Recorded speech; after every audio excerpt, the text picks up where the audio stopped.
নমস্কার। আজ আমি আবার আপনাদের সামনে কথামৃতের অমৃত কথার একটি বিশেষ পর্ব নিয়ে আপনাদের সামনে উপস্থিত হয়েছি।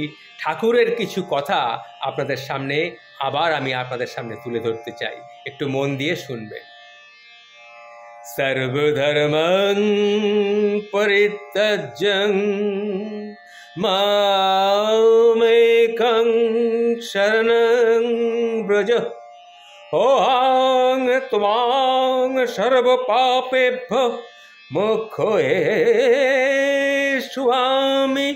মা শুচো। ঠাকুর শ্রী শ্রী রামকৃষ্ণ পরমহংসদেব ব্রাহ্মভক্তদের প্রতি কথা বলছিলেন। তিনি ব্রাহ্মভক্তদের দিকে তাকিয়ে বললেন, শোনো গো, তোমরা একটু শোনো। মনেতেই বদ্ধ, মনেতেই মুক্ত। আমি মুক্ত পুরুষ, আমি সংসারে থাকি বা অরণ্যেই থাকি। আমার আবার বন্ধন কি গা? আমি ঈশ্বরের সন্তান, রাজাধিরাজের ছেলে গো। আমি রাজাধিরাজের ছেলে। আমায় আবার বাঁধে কে গা? আমাকে যদি সাপে কামড়ায়, আমি যদি জোর করে বলি সাপের কোনো বিষ নাই, তাহলে আমি বন্ধন মুক্ত হয়ে যাই, সাপের বিষ আমাকে ছেড়ে চলে যায়। তেমনি আমি বদ্ধ নই, আমি মুক্ত। এই কথাটি বলতে বলতে ঠাকুর চুপ করে গেলেন।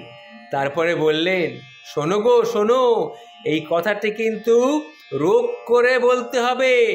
আমি মুক্ত, তবেই তুমি কিন্তু মুক্ত হবে। একটা খবর তাহলে তোমাকে বলি। আমাকে একটা খ্রিস্টান একখানা খ্রিস্টানদের বই দিল। বইটা পড়ে আমি তো পড়তে পারি না। আমি তাকে বললাম, তুমি একটু বইটা পড়ে শোনাও তো বাপু। তখন সে বইটা পড়ে শোনাতে আরম্ভ করলো। তাতে আমার যেটা কানে এলো, তাতে আমি শুনলাম পাপ আর পাপ। ও কেশব, তুমি বলো না, তোমাদের ব্রাহ্ম সমাজে সকলেই কি কেবল পাপ? যে ব্যক্তি আমি বদ্ধ বারবার বলে, সে শালা বদ্ধই হয়ে যায়। যে দিনরাত বলে আমি পাপী, এমনি করে সে তাই হয়ে যায় গো, সে তাই হয়ে যায়। শোনো গা, তোমরা সকলে শোনো, তোমরা হলে গিয়ে ব্রাহ্ম ভক্ত। হ্যাঁ, এই কেশব, তুমিও শোনো গা, তুমিও শোনো। ঈশ্বরের নামে এমন বিশ্বাস হওয়া চাই, আমি কি তার নাম করছি। আমি এখন পাপ থাকবে কি করে? আমি যে তার নাম করছি গো, এখনো পাপ থাকবে? আমার আবার পাপ কি গা? আমার আবার বন্ধন কি গা? কৃষ্ণ কিশোর নামে এক পরম হিন্দু ছিল। সে সদাচার নিষ্ঠা ব্রাহ্মণ। সে একবার বৃন্দাবনে গিয়েছিল। একদিন সে ঘুরতে ঘুরতে তার খুব জল তেষ্টা পেয়ে গেল। তখন সে একটা কুয়োর কাছে গিয়ে দেখলো একটা লোক সেখানে দাঁড়িয়ে আছে। তখন সে বলল যে, আমাকে এক ঘটি জল দিতে পারিস? তখন সে বলল, ঠাকুর মশাই, আমি হীন জাত, আমি মুচি। তখন কৃষ্ণ কিশোর তাকে বলেছিল, শোন, এক কাজ কর, তুই শিব শিব শিব এ কথা 3 বার বলে আমাকে জলটা তুলে দে। দেখবি ভগবানের নাম করলে মানুষের দেহ মন সব শুদ্ধ হয়ে যায় গো, সব শুদ্ধ হয়ে যায়।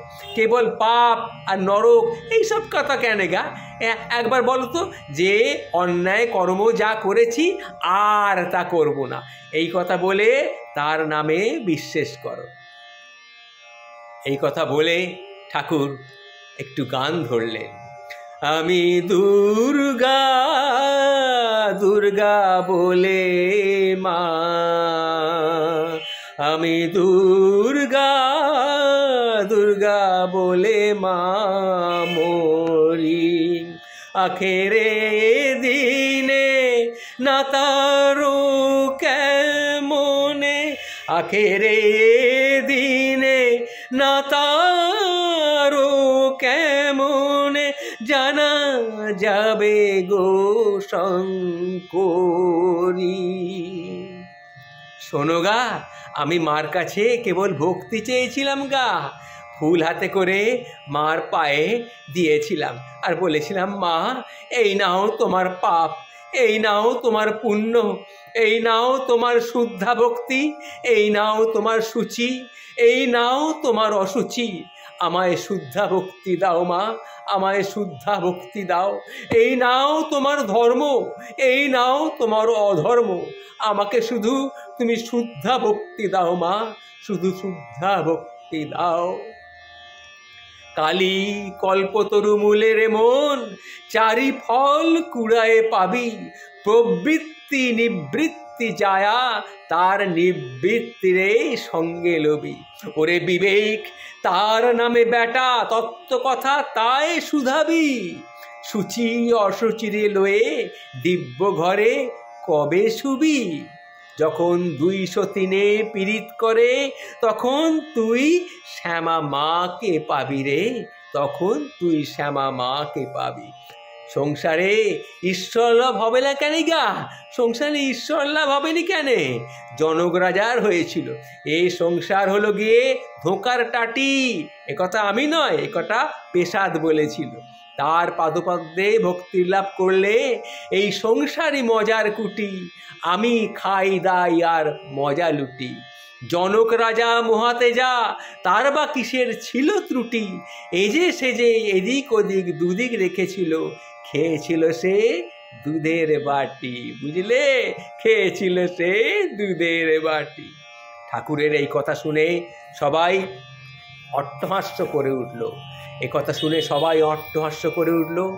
তখন ঠাকুর আবার বললেন, কিন্তু জানো, জনক রাজা কিন্তু ফস করে হওয়া যায়নি গো। জনক রাজা হতে গেলে তোমাকে নির্জনে তপস্যা করতে হবে। সংসারে থেকেও একবার নির্জনে বাস করতে হয়। সংসারের বাইরে গিয়ে ভগবানের নাম করতে হয় গো। তার জন্যে একটু কাঁদতে হয়, সেও ভালো। এমনকি অবসর পেয়ে নির্জনে ভগবানের চিন্তা করতে হয়।